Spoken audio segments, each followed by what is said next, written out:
America is not a divided country. Together, we're stronger than any nation in history, and this is why.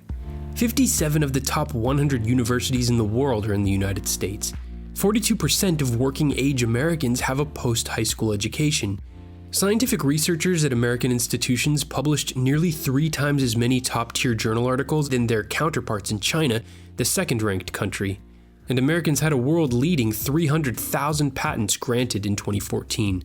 Of the top 20 websites in the world, 12 are American, and the top 3 are all in California. The top 9 most valuable companies in the world are all American, and the top 5 are headquartered on the West Coast.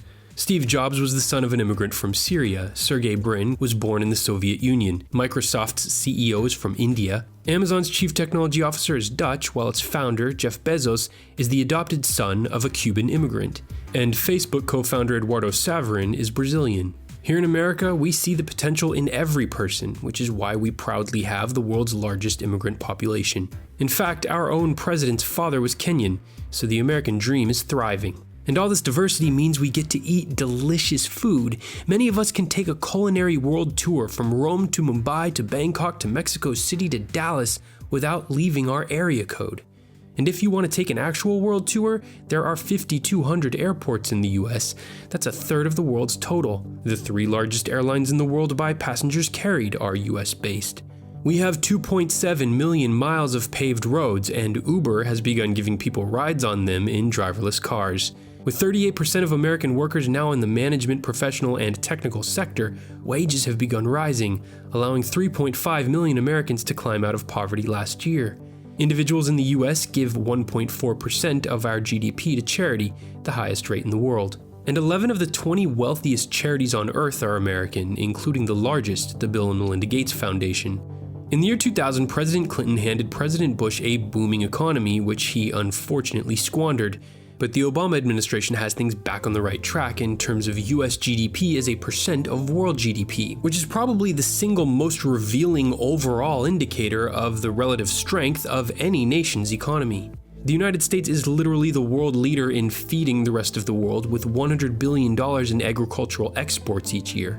And we're learning to constantly protect our environment by hosting 307.2 million visitors to our spectacular national parks in 2015. Another kind of recreation, the NFL, is the most profitable professional sports league in the world, and, along with Canada, America has 4 of the world's top 5 highest-grossing sports associations.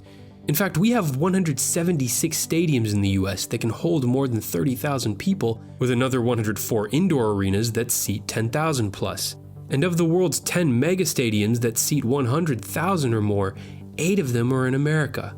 3 of the 5 top-selling touring performers in the world this year are American. Of the top 10 highest-grossing films worldwide so far this year, 9 were produced by American studios. But it's not all fun and games. We're aggressively tackling our most pressing challenges by making our country much safer, slashing our already plummeting violent crime rate by an additional 25% in the last decade. By finally getting a handle on our booming incarceration rate fueled by the war on drugs, and after 40 years of stagnating performance, undertaking a major overhaul of our healthcare system, with the impressive initial result of bringing down our uninsured rate by more than 1/3 in just 3 years. We're confronting the dangers of climate change by providing the blueprint for how to end our addiction to fossil fuels.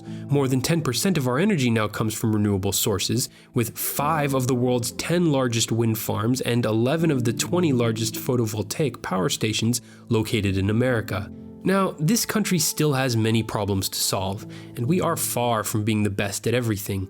But our unrivaled military and economic strength means we're the country most responsible for the current state of the world. And one look at the trend in global human development over the last 35 years makes it clear. We've been a force for good. I say this not to invoke the trite idea of American supremacy, but as recognition that for us to continue building on the work of generations before, it's necessary to understand how that effort is bearing fruit. We don't need to make America great again. We need to make America even greater. Thanks for watching. Leave any facts you think I missed in a comment below. To gain a little more perspective on how the 2016 election fits in with modern history, check out my previous video, and if you're new to TDC and want to get my next video, subscribe to the Daily Conversation. Until next time, I'm Bryce Plank.